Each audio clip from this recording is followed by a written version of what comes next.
Selotetayo. I am back. Today I'm not with my sister as usual. I'm with Sizwe as my guest. Today, ngicela Sizwe as explain a very important section that I came across. We Income Tax Act. The section is for a benefit by property investors. Would you, as more as you buy property, actually they are benefits when it comes to income tax.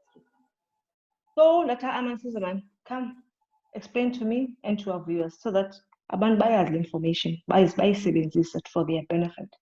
So Sizwe ke ulapha ke uzoprocessa le information. Sizwe, welcome Bhuti, unjani? Hi, Katlisa. Thank you so much for inviting me. I'm doing well and I hope you're doing good on your side. Perfect. Coach, let's spell up because people need to understand, but who is Sizwe? What are you doing, in terms of your career, your experiences, and so forth?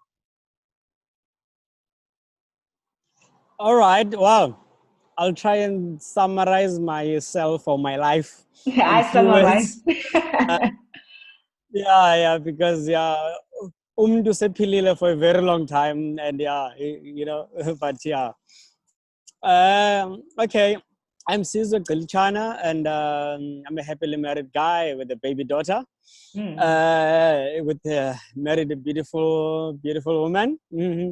Of course. As much as this is not, these are not your questions, but yeah, that's also forms part of me.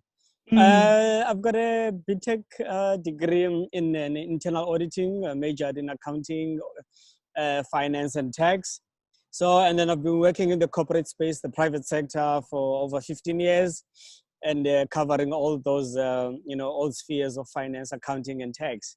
And so it's, so business and finance things are my thing, in terms of, that's what I've been doing. And that's what I'm currently doing as well, because I work as a group auditor for a private company that actually specializes in the industry of property, hospitality, retail, and packaging. Oh, okay. Yes, okay. Yeah. The section, what are section 13 CFX Income Tax Act, ne? Yeah. Contact is like being a property owner and like having that thing which now I want to build up a property portfolio in the future. And I see there are a lot of benefits when it comes to SARS, encouraging us, what, go and invest and build up that portfolio. So how can SARS be a benefit in terms of their acts when it comes to being a property investor in relation to that section? Yes. All right. Well, after I came across your videos on Instagram, I randomly mentioned that actually there's an interesting section in the Tax Act that can benefit property investors. And this also came to me about a couple of years back when a guy asked me if I know about it. He was in the property space. So, and then I said to him, because I don't deal with it every day. So also, a disclaimer, I think something we can mention is that this is not a tax advice, but this is information based on practical knowledge and also practical experience. It's not necessarily that we're giving advice, but yeah, this is something that I've thoroughly researched and, I'm quite privy to in terms of my knowledge of tax. So yeah, this guy asked me, so I researched and then I offered him my advice and then he took it. Yeah.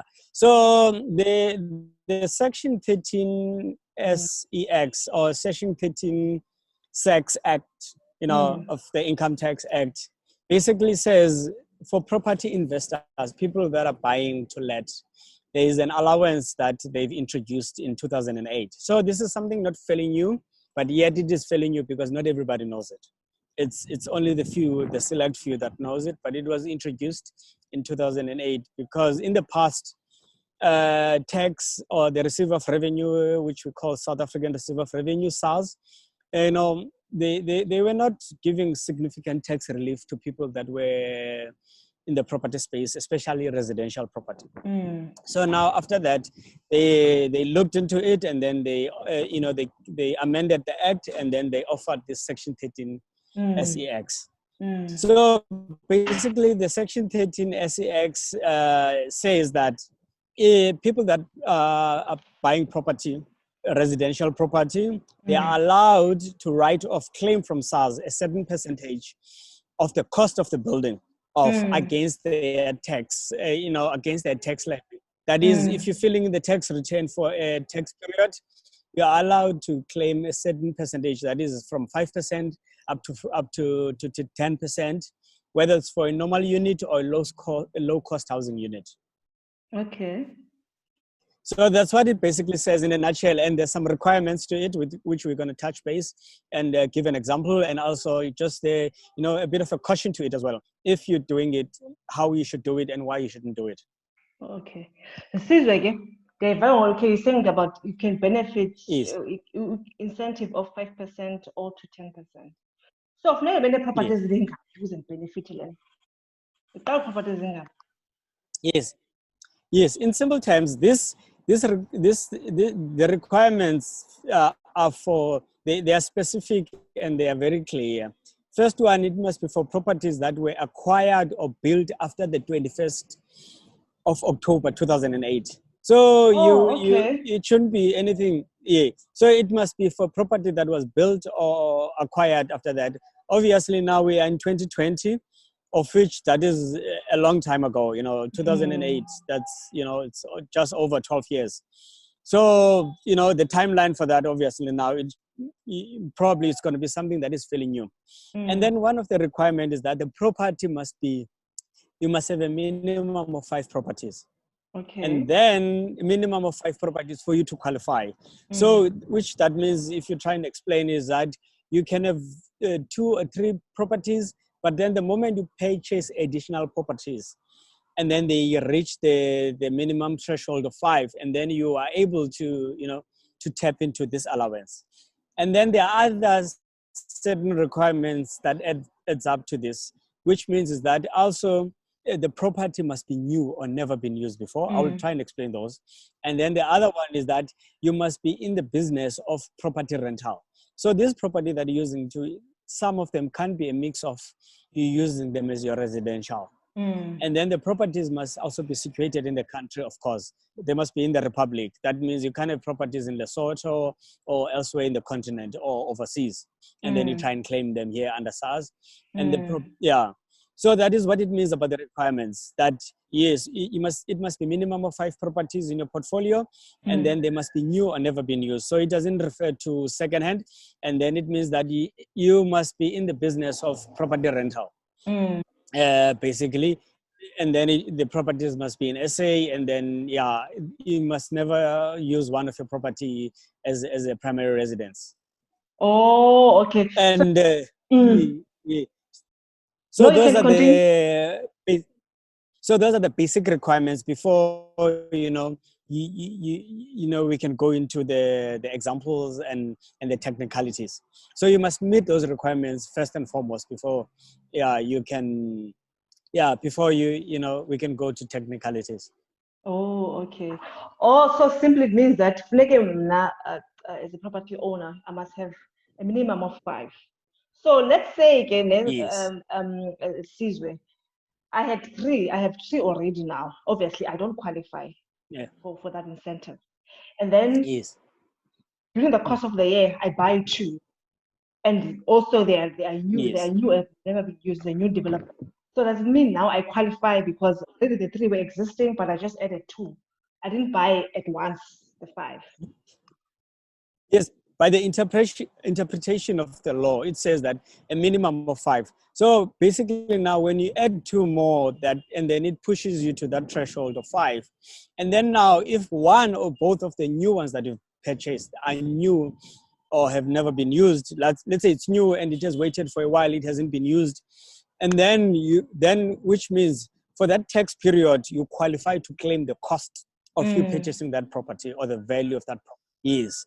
Which means, for example, you qualify to claim in the first period of the year, of the tax year, 5% of that cost. Let's say you bought so you bought a property for R1 million, and then the 5% of that it's the 5% of that, and then you claim it in that tax period that you're preparing your tax returns. So over and above, you completing your tax returns, you're declaring your income, and you're deducting your expenses. You are allowed now to claim Section 13 SEX allowance, which gives you a relief now in a tax liability that you would have paid to SARS. Instead, SARS now will refund you. Oh, okay. Susan, now this 5% and 10%, you said you can either claim 5 or 10%. What is the criteria for to claim? Yeah, to claim either between 5 or 10. Is there a criteria for somebody to claim, a property owner to claim 10%? There's a criteria for 5%. Can you explain that? Yes, it's clear. 5% is for normal residential unit, but the typical residential unit that we purchase, and the 10% is specifically for low-cost housing units. Okay. That is, there's a certain value they've stipulated. Let's say, I think maybe at the time they said the amount was between 250 to 300,000 of a low-cost housing unit. So it mustn't exceed that amount, and then they consider that.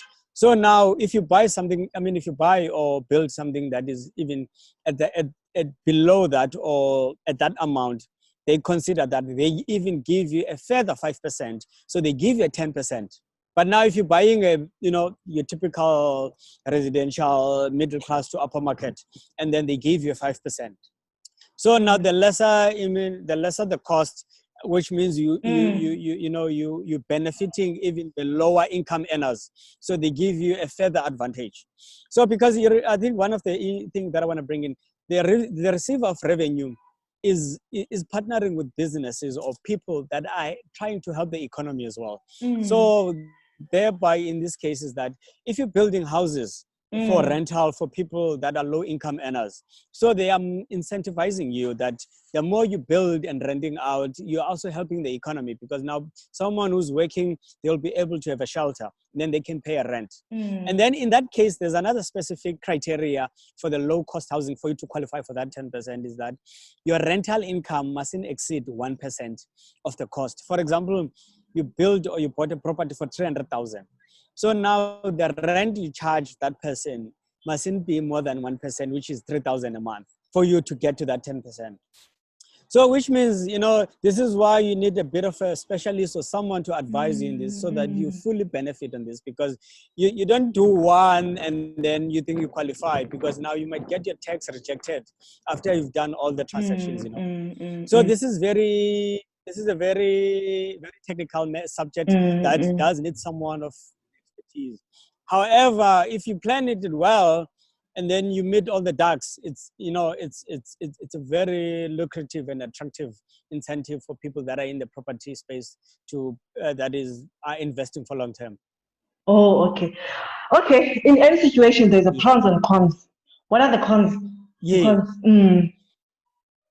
The cons, I think the major con is this: if you don't plan well. This is something that I've learned over the years, is that people that are wealthy, or the ones that are always benefiting with SARS or with just wealth and money and the banks, they always plan when they do these things, so that when they make decision, they always ask themselves, which position do I sit in from the tax point of view? If I've got $1 million in the bank and then I buy a property, if I've got 5 million, for example, I buy 5 properties, which position do I sit in from the tax point of view? That's how they make decision. And then they're able to eliminate any worst case scenario or the cons. So now they do a bit of due diligence or risk assessment. So that is the con would be someone just doing things blindly or not doing the research or getting expertise. That is what would be the con about this tax incentive. You just buying it blindly and not understanding if you meet all the criteria. So that will be from my point of view, that what I've discovered and learned and seen people that are not taking the time to ask or get the right information to make the proper decision. Because the worst case is that you will buy these properties and then find SARS doesn't qualify you to meet the criteria, and then now you are left with a heavy tax bill. And the second one, actually, the other second one that is important is a matter of you buying the properties and then with a plan that initially you were buying it for the long term, and then you decide for whatever situation to sell it. What's going to happen now is that you're going to be at a point where you're going to have to pay back the money or declare the money that you've claimed from SARS back as an income. For example, you bought the properties and SARS allow you to claim these percentages. And then now 10 years down the line, you sell the properties. And then now what happens is that SARS is gonna require you to, to declare that deduction that you were claiming as an income, and then you pay another heavy tax bill. So those are the two main things that I could call it a con. It's not a con. It's just that someone doesn't, who was lacking knowledge. And then the pros, there are many pros. I mean, this thing it gives you some liquid, it allows you to get cash back so that you can have a deposit to buy more properties. It gives you leverages to negotiate, anything in terms of, because you're getting cash back. So it's like you've got ammunition that you can tap into the property space at an accelerated pace. Obviously you will need the capital, and the capital is not hard to find with properties as well, but it's something we can talk about it at another stage. Is that when you're buying property, the bank are more lenient to give you money, but you gotta know how they're doing it. It's something that I'm also developing passion to go into as well, about financing, about financial management and financing. How can we finance our dreams, especially property? Because the bank can give you money to buy property, but they can never give you money to buy their own shares at the JSE. You ask them, give me 100,000 to buy your own shares at the JSE, that they are able to influence through their performance. But they can give you money to buy a property to rent it out, So that's where the whole property market is such lucrative. So yeah, there are many cons. I mean, I can list a whole lot about the ammunition or the advantages it can give you over the ordinary person who's just buying property and letting it out without knowing the technicalities and intricacies of SARS. So here, it's you trying to make SARS your partner more than SARS becoming your enemy. Yeah, that's true. Hi, Sizwe. I've learned a lot just for these few minutes. It's a lot to digest. It will need actually the entire day to indulge in it. But thank you so much for your time. I think about it because if you said you will need that can to unpack this technicalities and also assist you to doing those text returns, because it seems like there's so many technicalities that one has to understand. So ungafumana njani if ufuna more clarity ngale section and also other financial related things? Okay, no, I'm easily available. Yeah. I don't offer on a day-to-day basis tax advice, but because I'm passionate about helping people as well, in terms of finance, my background and everything. So I can answer any question that is tax related that I can find answers to, or that I know of, or I can even point people in the right directions, because I know some people that do this on a day-to-day basis, because there's some expert there that they are the head of tax departments that they do this on a day-to-day basis. So I can do that. But before I give my contacts quickly, I just want to recap quickly. For this, number one, you have to be a long-term investor, buy to let.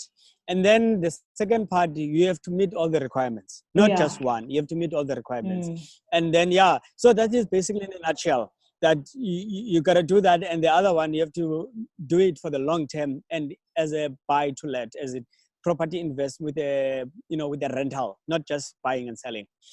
And then coming to to the closing remarks of my contacts, I'm available on social media. Actually, my social media is my personal space, so they are not related to any subject matter in a sense of business. But yeah, I've got a blog site, and then I've got a Twitter account and an Instagram account. My blog site is www.richcliffe.com. That's RICHCLIF.com. And then my handles for Twitter and Instagram, it's IM_Richcliffe. Both of them, IM_Richcliffe. Yeah, that's where I'm available. And maybe someone can drop me an email at sizwe.mganu@gmail.com. Yeah, so anytime, and because we need a lot of these best kept secret. Basically, this has been, has been tagged as a best kept secret in the property investment space. So there are a lot of these. There are a lot of these out there. Because now when you spoke about it earlier, I got excited because I've heard about it before, but I was not clear. I mean, I didn't know how does it work, how can it benefit me, and so forth.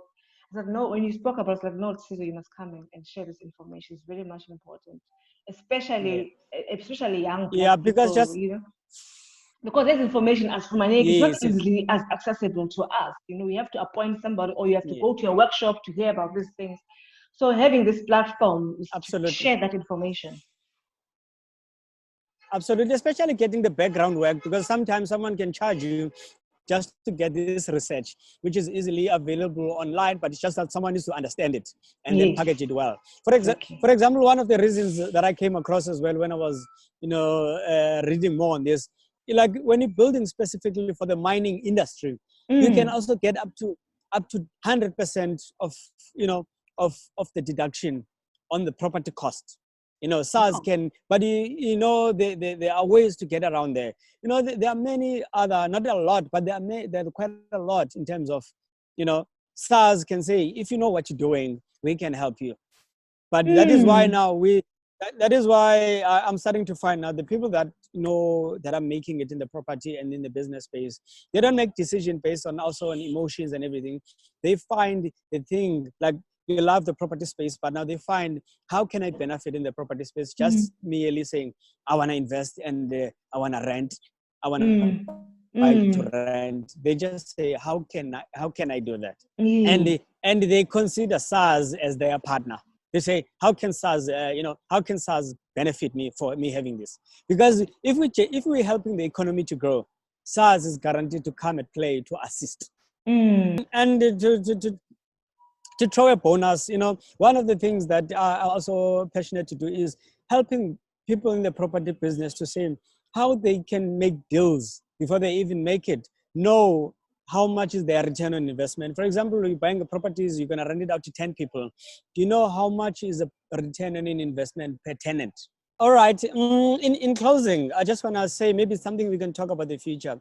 One of the things that I'm also passionate about in terms of businesses is you understanding the numbers. So now you as a property investor, you got to know the numbers in the percentages. For example, how much is your gross profit percentage? How much is the net profit? How much are your operational cost or overhead cost over your rental income? And then sometimes you have to know those before you even sign the lease agreement with the tenant, so that if you're going to make a profit or a loss with the tenant, so that also with the other tenants you can know independently how much each tenant is costing you. So it's something that maybe we can have another chat in the future about it, because that's something that I want to focus on as well in helping business people with, in terms of, especially in property space, to say, you're investing, you got 10 tenants, do you know 2 tenants are costing you more than the 8 tenants? Instead of you just receiving the full gross rental and then you're happy with that, actually, so that you analyze your numbers very well. That is something very key to the success and the wealth of a business or the individual. Yeah, so powerful. I've learned something. Every day you learn as a person. I'm telling you, I've learned today. Susan, massive, but let's close off this conversation, especially it's against us. But thank you so much for sharing that information, a very vital information even for the people that will be listening. Even if you're not a property owner, if you're inspired to be a property owner and buying those properties, I think in Dubai that one has to understand when you get into this industry. So, masivale apho again. Thanks so much for your question, My pleasure. Thank you to you, Sisi. And it was a great being here. Yes, I'll put all the details Sizwe underline after this video, and don't worry, we'll get that information. Thank you so much. Have a blessed day. Bye. Sharp, sharp. Cheers.